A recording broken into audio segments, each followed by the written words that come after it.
The Lord be with you. And with your spirit. A reading from the Holy Gospel according to St. Luke. Glory to you, O Lord.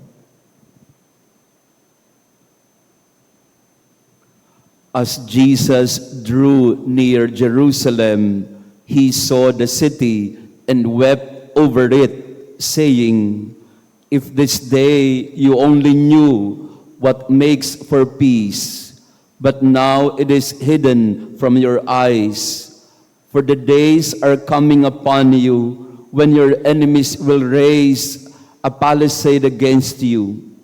They will encircle you and hem you in on all sides. They will smash you to the ground and your children within you, and they will not leave one stone upon another within you, because you did not recognize the time of your visitation." The Gospel of the Lord. Praise to you, Lord Jesus Christ. Please be seated. Praise be Jesus Christ. Now and forever. Mga estudyante, ang sagot ay now and forever. Anong grade kayo? 11? 7? Anong 10? Ayan, so from Paco Catholic School, welcome. So now and forever, praise be Jesus Christ. Hindi ko narinig, praise be Jesus Christ. And very good. I'm always happy to see young people coming to Mass. Nasa retreat po sila, so we pray for them. To our online parishioners, thank you also for praying with us. As Jesus drew near Jerusalem, that first statement or phrase in the gospel is giving us the signal that the journey of Jesus is almost over. This is 10 chapters in the Gospel of Luke, beginning Luke chapter 9 and now Luke 19. And the journey of Jesus from Galilee to Jerusalem is one straight journey. And now his journey is about to end as Jesus drew near Jerusalem. Malapit na siya sa kanyang hantungan. Alam niya kung ano ang mangyayari sa kanya sa loob ng syudad pag pumasok na siya dito. Kaya habang tinitingnan niya ang lungsod, he saw the city and he wept over it. He wept. 2 times in the Gospels, Jesus was described as weeping or crying. Others are implied, but explicitly twice only. When the death of Lazarus came to him, he wept when he learned that his good friend Lazarus died. Iniyakan niya si Lazaro na kanyang kaibigan. The other instance where Jesus wept explicitly, at least written, is here. Not about a person anymore, but weeping over a city. Umiyak si Jesus. The greatest tragedy in life, according to an author, is the day when we make God cry. Kapag pinaiyak na natin ng Diyos, ibang level na yon, ibang usapan na yon. Bakit napaiyak si Jesus? Kasi alam niya kung ano ang mangyayari sa kanya sa lungsod. Huhulihin siya, papahirapan siya, papatayin siya. Pero hindi lang yon. Tanggap niya yon kung ano ang mangyayari sa kanya. Ang iniyakan niya ay they missed and they did not recognize the time of his visitation. It was tears of panghihinayang kasi hindi nila tinanggap si Jesus, hindi nila tinanggap ang binibigay ni Jesus na kaligtasan at pag-asa. Ito ay iyak ng panghihinayang. Sayang Jerusalem, Ito lang naman ang sinayang ninyo. Kaya siya napaiyak. Tanungin ko kayo, lalo na mga bata, kailan kayo huling umiyak? At anong dahilan? Pakitendo nga ang katabi nyo. When was the last time you cried? And for what reason?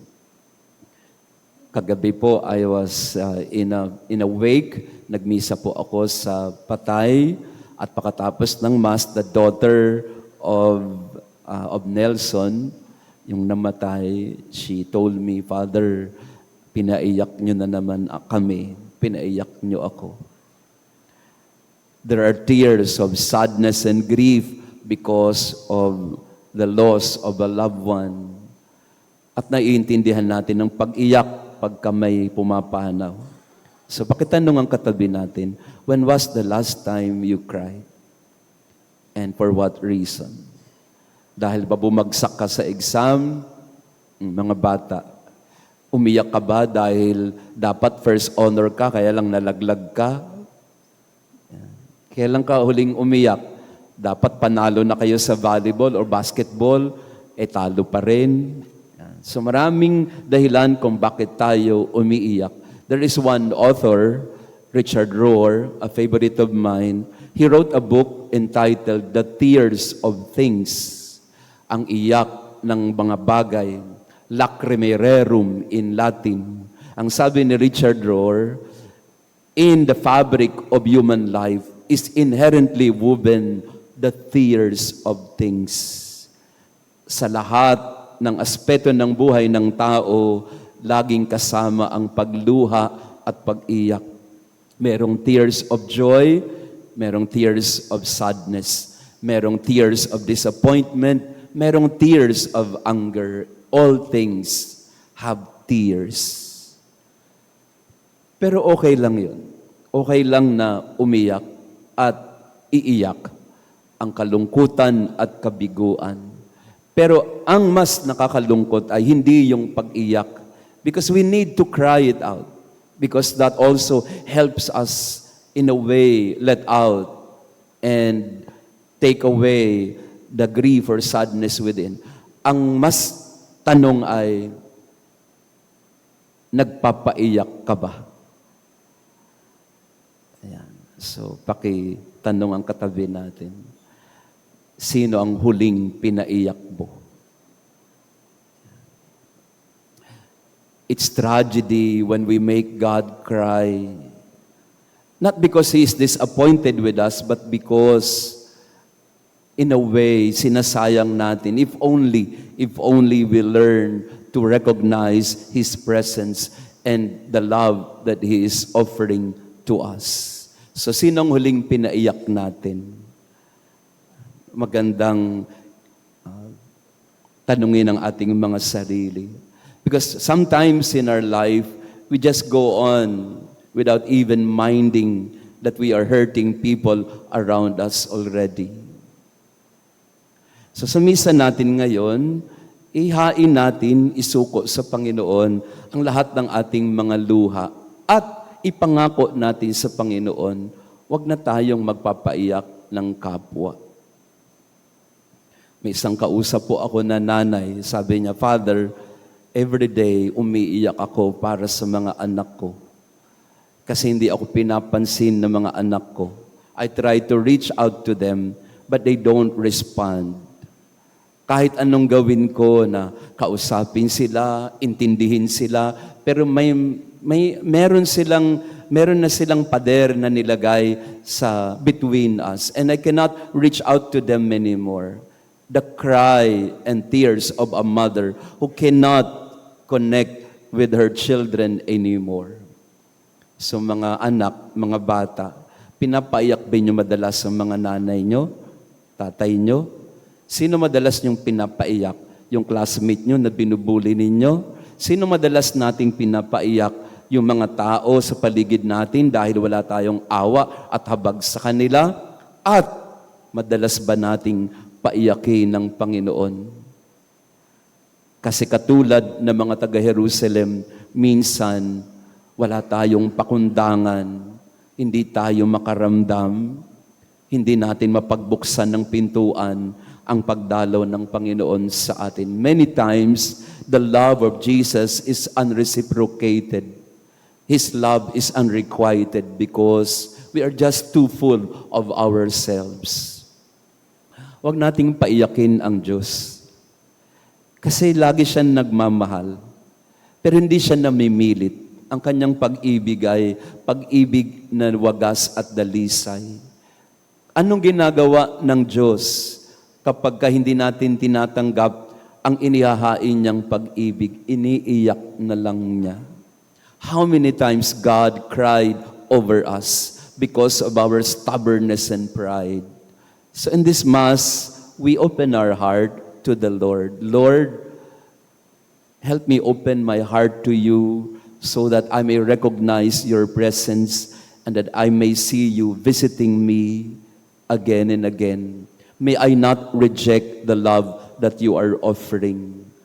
Huwag nating paiyakin ang Panginoon kasi ang pag-ibig niya sa atin ay nag-uumapaw.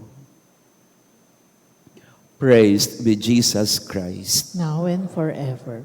Maraming salamat ulit sa inyong pagdalo sa ating banal na misa. To our online parishioners, thank you for praying with us. After the Mass, mga bata, wala muna tayong picture taking kasi meron tayong veneration of the relics. If you have time, you can line up. Kung hindi naman, you can go right away to your breakfast, no? Sa inyong recollection. But after the Mass, lilinya tayo para sa veneration of the relics of, may dalawang relic po dito tayo ni San Ezekiel Moreno and San Padre Pio, and also at the other side, the relics of San Carlo Acutis, the most the saint that was just canonized, and the relic of Santa Maria Goretti. When we say relic, mga bata, this is a physical remain or a physical presence of the saint. No matter how little it is, ang relic ni San Carlo Acutis ay yung part ng kanyang buhok, no? And it is given to us a very tiny piece of it. But again, the relics are meant to remind us of their holiness, of how they were like us, human beings like us, but lived their lives loving the Lord. They did not reject Jesus. Hindi nila pinaiyak si Jesus. So tayo din, no? Hopefully all of us, we will not do that to Jesus. Let us always open our heart to Him.